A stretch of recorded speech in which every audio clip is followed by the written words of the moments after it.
Welcome to Daily Plunge. We are in the book of Judges, chapter 21, 1 through 25, the whole chapter. After the Israelite civil war, where all the tribes go up against the Benjamites, and where, there's a great slaughter, and where Israel extracts revenge for a vile act, they commit the atrocity, Israel does, of slaughtering the Benjamites, their men, women, and children. And the few Benjamites that are left are hiding out in the rocks and the caves. Now, Israel had made a promise to themselves. No Israelite would give their daughters to the Benjamites. And yet they cry out to God, why has this come about in Israel? Why has one of our tribes been counted out? And it's really a question of theophany. It is, why, God, did you allow these bad things to happen? There's no understanding of the fact that they would not let Israel would not obey God, and that they just did what they pleased. They did what they wanted. And the reason why there's all this chaos is because the sin that they have unleashed. But they blame God. They're asking God, why did you allow this?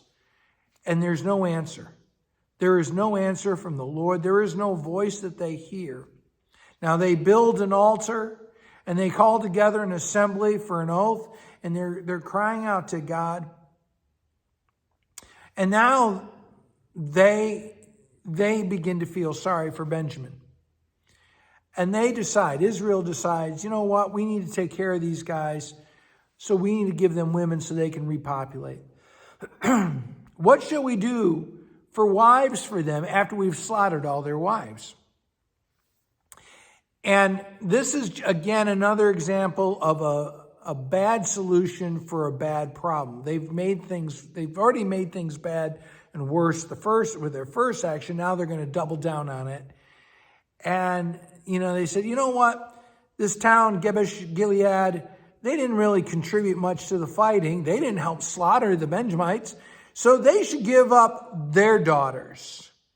And so they send 12 contingents, like 12 regiments of soldiers, to put the town to the sword. And they find there are 400 virgins that they're going to give to the Benjamites. But there's still not enough. And so then they say to the Benjamites, you know what? At Shiloh, they're going to be having a festival, and there'll be a lot of young virgins there. And you should just grab the women as they're out dancing around. And so this is their solution, is this abduction and rape of these women to solve the problem of the childless Benjamites. I mean, this is just absolute chaos. And part of it, again, is because they will not deal honestly with their sin. And I think this tragic story is meant to be a lens by which we look at our world. How so often the problems and chaos that our sin produces, the answers that we come up with, only make things worse. And we get down to the last verse. In those days, Israel had no king, and so everyone did as they saw fit. The Lord was not their God, and so they just followed their morality wherever it took them. It was moral relativism.